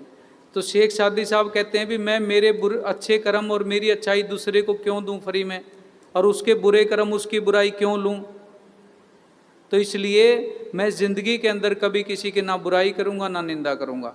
अगर फिर भी मेरे को ज़िंदगी के अंदर कभी किसी की बुराई करनी हुई, किसी की निंदा करनी हुई, तो मैं मेरी माँ की करूंगा। क्यों? एक बच्चा अपनी माँ के लिए कभी कुछ नहीं कर सकता। मैं चाहूँगा कि मेरी माँ की बुराई करके, मेरी माँ की निंदा करके, मेरी माँ के बुरे कर्म और बुराई मैं अपने ऊपर ले लूँ और मेरी अच्छाई और मेरे अच्छे कर्म मेरी माँ को मिल जाएं। तो बुराई तो किसी की करनी नहीं, दूसरे की इज्जत करनी है। पूज्य वकील साहब जी कहते होते थे भी किसी के अगर अवगुण देख लो तो उस पर पर्दा डालो। हम तो एक दूसरे का जुलूस निकाल देते हैं, उसने ये कर दिया, उसने ये कर दिया, उसने वो कर दिया। कोई गलत करेगा तो मालिक अपने आप सजा देगा। साध नाल की तेनू चोर नाल की, तू अपनी नबेड़ तेनू होर नाल की। तो अपनी नबेड़ो, अपने बुरे कर्म, अपने पाप कर्म इतने ज़्यादा हैं, जन्मों जन्मों के हैं, संचित कर्मों का स्टोर भरा पड़ा है। अपने कर्म साफ हो जाएं, वही बहुत बड़ी बात है। हम तो दुनिया का ठेका लिए बैठे हैं। हाँ जी। किसी की निंदा न करें, और न ही किसी के अवगुण उठाएं। ये हमारे मन को मैला करते हैं। दिन में आप 1 मिनट के लिए किसी की निंदा सुन लो, किसी की बुराई सुन लो और भजन करके दिखा दो, सिमरन पे नहीं बैठा जाएगा। इतना सेक, इतना पाप, इतनी तपिश आती है उस निंदा की, बुराई की। हमें सिखाई नहीं गई। पूज्य मनीष साहब जी ने, पूज्य वकील साहब जी ने कहाँ सिखाई है निंदा करनी है? तो ये काल है, संतों के जाने के बाद काल पैर पसार लेता है, संगत को तोड़ देता है, संगत को भरमा देता है, तरह तरह की भ्रांतियाँ, तरह तरह की और इस तरह की अफवाहें फैल जाती हैं। तो ये संतों के जाने के बाद एक बार होता है, इससे घबराना नहीं है, इससे ये नहीं करना भी ये क्या होगा। जो हो रहा है उस मालिक के हुक्म से हो रहा है, हम उससे शाणे नहीं हैं। हम तर्क वितर्क करते हैं, ऐसे क्यों हो गया, वैसे क्यों होगा, सत्संग में वो नहीं आया, सत्संग में वो नहीं आया, वो क्यों टूट गया, वो ऐसे क्यों बोल रहा है। हम मालिक से शाणे थोड़ा हैं, उसकी रजा में राजी रहो। जो वो कर रहा है वो सही कर रहा है, जिसको लेके आना है वो अपने आप समझा के लेके आएगा। कच्चे कच्चे टूट जाते हैं, पक्के पक्के आ जाते हैं। हाँ जी। पूज्य मस्ताना जी का वचन है, किसी की बात या किसी की निंदा एक टिप्पा भी अंदर आ जावे तो कच्चे अभ्यासी को तो वो भजन करने ही नहीं देती, और पक्के अभ्यासी को 2 या 3 घंटा खूब रोएगी। इससे सत्संगी मालिक के दर्शन से रह जाएंगे। एकांत करना। बस निंदा करके, जो लोग निंदा कर रहे हैं, बुराई कर रहे हैं, उनको बोलो सिमरन करके तो दिखाएं। जो आदमी सिमरन करता है वो निंदा करेगा ही नहीं। जो आदमी सिमरन करता है वो तो कम बोलेगा, ज़्यादा बोलेगा ही नहीं। जो ज़्यादा बोल रहा है वो सिमरन के तो नज़दीक ही नहीं, थोता चना बाजेगा ना, खाली बर्तन ज़्यादा बजता है, उनके पल्ले कुछ है ही नहीं। निंदा चुगली ये रहेगी। हाँ जी, बोल भाई। माटी की ये तेरी काया, पल दो पल में ढह जाएगी। कर ले भजन साहिब का, पल दो पल में ढह जाएगी। कर ले भजन साहिब का, ये जिंदगी धोखा दे जाएगी। कर ले भजन साहिब का।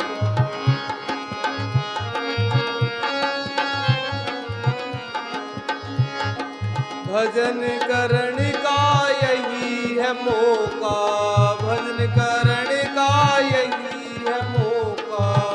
इस जीवन का नहीं भरोसा, इस जीवन का नहीं भरोसा। मौत उठा कर ले जाएगी। कर ले भजन साहिब का, तुझे मौत उठा कर ले जाएगी। वो तेरी जिंदगी धोखा दे जाएगी। कर ले भजन साहिब का, तेरे मन की मन में रह जाएगी। सुनो भाई, फकीरों के चोला छोड़ने के बाद एक बार काल पैर पसार लेता है। पूज्य मैनेजर साहब जी के समय भी ऐसा हुआ। सिरसा डेरे के अंदर पूज्य मस्ताना जी पूज्य मैनेजर साहब जी को गद्दी सौंप के गए थे। सारे डेरे का काम पूज्य मैनेजर साहब जी को दे के गए थे। सभी साधुओं को इकट्ठा करके बता के सब कुछ कह के गए थे। उसके बाद भी ये देखो, काल ने अपने पैर पसार लिए। पूज्य मैनेजर साहब जी के साथ कोई संगत नहीं लगी, कोई ज़्यादा साधु नहीं लगे। 2-3 साधु, पूरन जी, राजा जी, गुरदास जी, 3-4 साधु थे, वो पूज्य मैनेजर साहब जी के साथ लगे। और पूज्य मैनेजर साहब जी को रात को ही सिरसा सच्चा सौदा डेरा छोड़कर आना पड़ा। तो ये कोई नई बात नहीं है, फ़कीरों के जाने के बाद इस तरह की चीज़ें होती हैं। पूज्य वकील साहब जी, पूज्य मैनेजर साहब जी ने जब चोला छोड़ा, पूज्य वकील साहब जी को भी 2-3 साल तक बहुत मुश्किलों का सामना करना पड़ा। उसी का परिणाम है कि गोरीवाला के अंदर डेरा बन गया। तो किसी भी संगत को इन चीज़ों से घबराने की ज़रूरत नहीं। ये को पहली बार नहीं हो रहा, ये तो आगे भी चलता रहेगा और इससे पहले भी होता रहा है। इससे कोई विचलित होने की ज़रूरत नहीं है। धीरे धीरे धीरे धीरे सब कुछ ठीक हो जाएगा। जिनको सतगुरु ने लेके आना है अपने आप ले आएगा। अब जो लोग नुक्स निकाल रहे हैं, निंदा चुगली कर रहे हैं, अभी पूज्य मैनेजर साहब जी के अंदर क्या नुक्स था, पूज्य मैनेजर साहब जी के अंदर क्या बुराई थी कि संगत ने उनका साथ नहीं दिया। सिरसा डेरे के अंदर क्यों नहीं रखा पूज्य मैनेजर साहब जी को? पूज्य मैनेजर साहब जी अकेले आए, फिर सारी संगत को उन्होंने धीरे धीरे धीरे करके जिनको जोड़ना होता है अपने आप जोड़ लेते हैं। तो इन चीज़ों से बिल्कुल घबराना नहीं है, दिमाग के अंदर ये नहीं रखना संगत कम होगी ज़्यादा होगी। अपन को यहाँ भीड़ इकट्ठी नहीं करनी, कोई अपना टारगेट, कोई नेतागिरी थोड़ा करनी है कि ज़्यादा लोग होंगे तो ज़्यादा इज्जत होएगी। बैठ के सिमरन करवाना है, जो पूज्य वकील साहब जी ड्यूटी लगा के गए हैं। इसलिए किसी भी बात से कोई विचलित होने की कोई ज़रूरत नहीं है। अपने मस्त रहो, गुरु गुरु करो, ना किसी की निंदा करनी, ना किसी से बहस करनी, ना किसी को समझाने की कोशिश करनी। जिसको समझाना है पूज्य वकील साहब जी अपने आप समझा के पर्चा दे के अपने आप ले आएंगे। ये पढ़ो जी।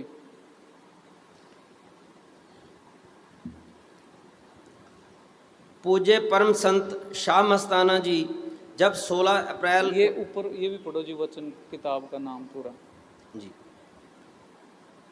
पूज्य शाह मस्ताना जी का खास वचन, जीवन और उपदेश, भाग 2। ये पूज्य मैनेजर साहब जी ने किताब लिखी हुई है, उसमें लिखा हुआ है, तो उसका वो हवाला पेज दे रहे हैं। नंबर 395। एक मिनट देना। ये किताब है संगत गुमराह ना हो।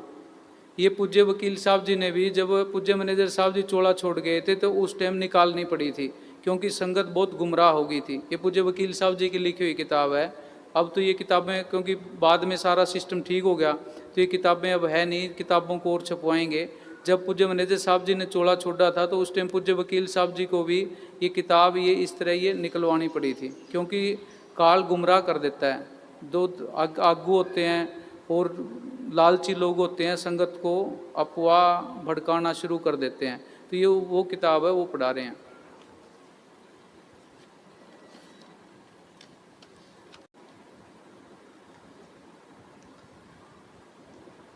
पूज्य परम संत शाह मस्ताना जी जब 16 अप्रैल 1960 को दिल्ली जाने लगे तो उससे 2 दिन पहले पूज्य मैनेजर साहब जी को फरमाया कि इन साधुओं की बजाय अगर 2 मज़दूर रख लेगा तो बहुत अच्छा रहेगा। और फरमाया कि प्रकाश साधु नया है, यह तुम्हारे पास रहे तो रहे, मगर वह भी नहीं रहा। और चलते समय जीप में बैठकर फरमाया कि दिल करता है कि इन साधुओं का मुंह ना देखें। यह कोई नई बात नहीं, सब संतों के मौके पर साधुओं का ऐसा ही बर्ताव रहा है। फ़कीर दीनता से उनसे काम लेते रहे। मन काल का एजेंट किसी को उनका हुक्म मानने नहीं देता और सेवा व भजन सिमरन नहीं करने देता। श्री गुरु नानक साहिब के समय मर्दाना भागता ही रहा, आखिर कौडे राक्षस के हाथ चढ़ा। फिर श्री गुरु नानक साहिब के ने तेल के गर्म कड़ाहे को ठंडा करके उसको बचाया। श्री गुरु गोबिंद साहिब जी के समय उनके लांगरी गंगू ने ही माया के वश होकर गुरु साहब के लड़कों को दीवारों में चिनवाया, मगर गुरु साहिब उस गंगू की संभाल करते रहे। सब फकीरों के साथ कहीं देख लो हिस्ट्री, सबके साथ ऐसा हुआ है, आगे भी ऐसा होता रहेगा। काल उनकी मिट्टी पलीद करने की कोई, जब काल को मौका मिलता है वो कमी नहीं छोड़ता, वो मौके की ताक में रहता है, कब मेरे को मौका मिले। जी।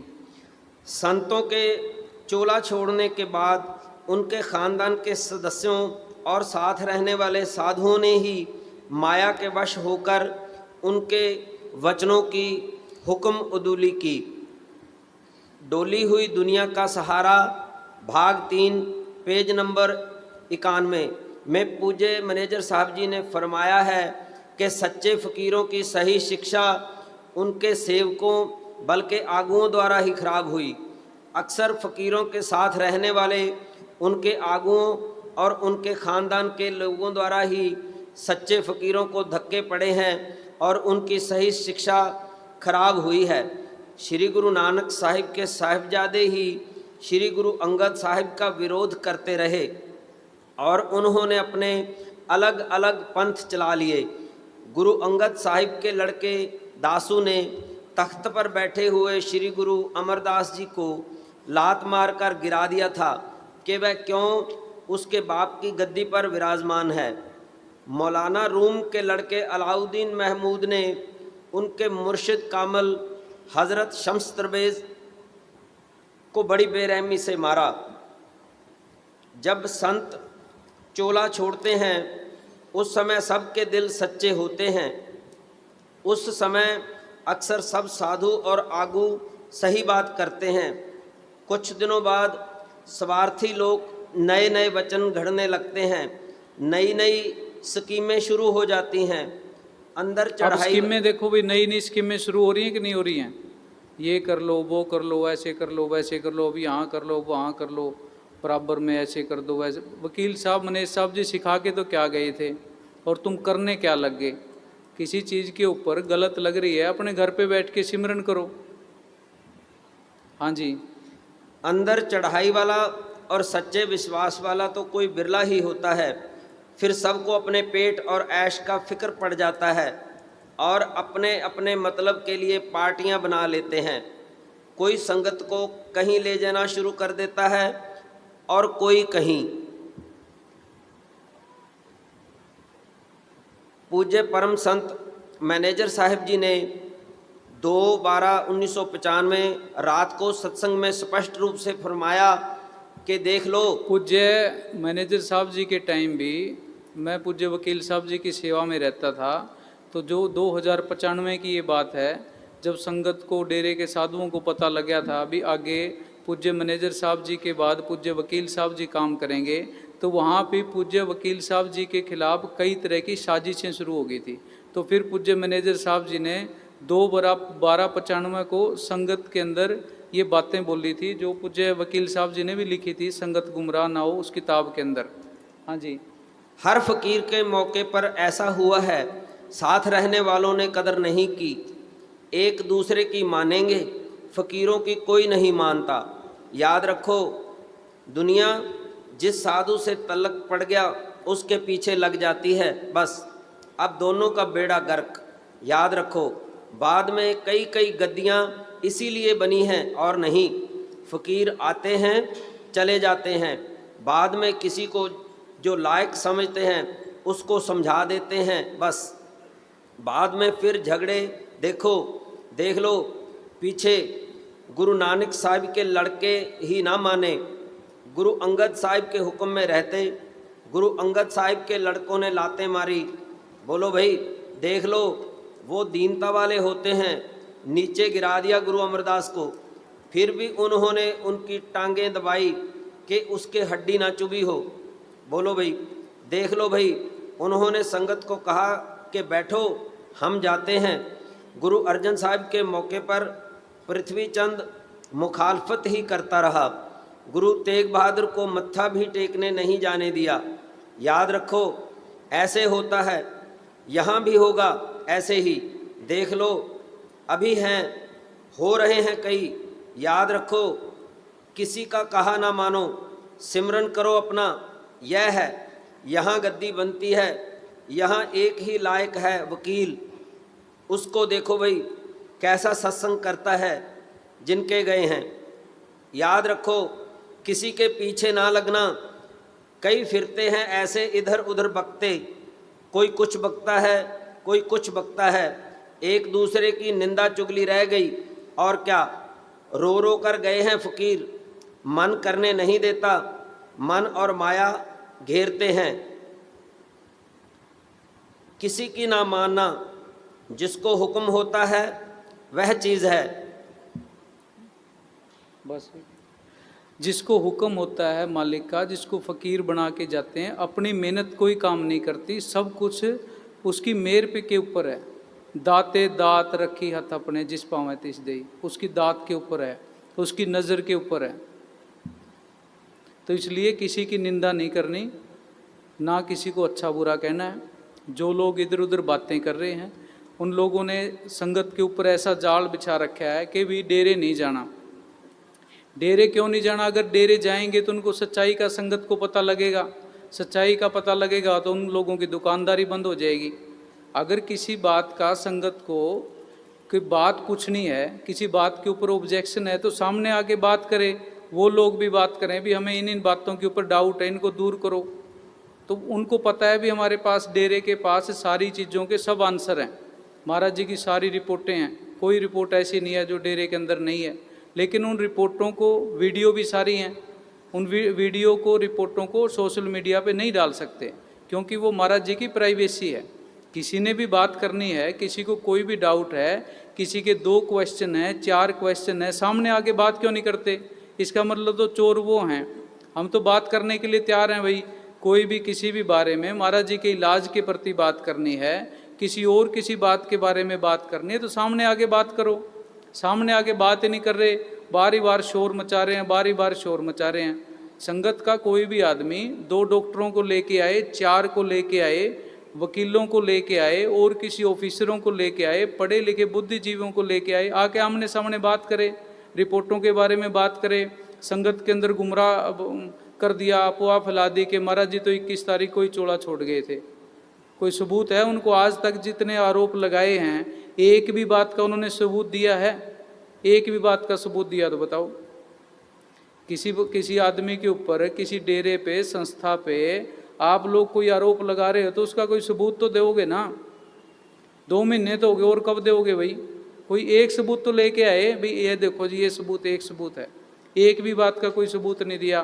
फिर संगत के कस्में खिला दी भी डेरे नहीं जाओगे, डेरे नहीं जाओगे। फिर डेरे मत जाओ, डेरे तो जिसने आना है अपने आप सतगुरु ने ले आना है, किसी के कहने से ना कोई आता है ना कोई रुकता है। पर संगत भोली वाली है, किसी के दिमाग में किसी भी प्रकार का कोई भी डाउट है वो सामने आके बात कर सकता है, किसी को कोई मनाही नहीं है। वो 10 क्वेश्चन पूछे, 20 पूछे, 50 पूछे। कोई डॉक्टरों को ले आए, डॉक्टरों की फीस भी हम दे देंगे। डॉक्टरों के पैनल ले आए, अच्छे डॉक्टर ले आए, एम्स के डॉक्टर ले आए, तो प्राइवेट और बाहर से डॉक्टर बुला ले, 2 लाख फीस लगे, 3 लाख लगे, डेरा दे देगा। कोई इंक्वायरी करवानी, इंक्वायरी करवाओ। इंक्वायरी से कौन मना कर रहा है भाई? आप जाओ इंक्वायरी, कोई फीस लगती है वो डेरा दे देगा, लिख के देना वो डेरा देने के लिए तैयार है, और कोई सपोर्ट चाहिए वो डेरा करने के लिए तैयार है। तो किसी बात को कोई छुपा तो रही नहीं ना, वो ऐसे ही शोर मचा रहे, उनको पता भी बात कुछ है ही नहीं। और संगत को इसलिए नहीं आने देते भी सच्चाई का पता लग जाएगा, जो एक बार आ गया वो फिर जाता नहीं है। तो इसलिए हमें क्या है भी अपना सिमरन करना है, ना किसी की बुराई करनी, ना कुछ और करना, ना निंदा करनी, ना चुगली करनी, ना इस बात को दिमाग के अंदर कुछ लेके आना भी संगत कम है। संगत कम थोड़ा है, बथेरी संगत है, अपने को तो इतनी ही चाहिए, ज़्यादा का क्या करना है भाई। हाँ जी बोल भाई।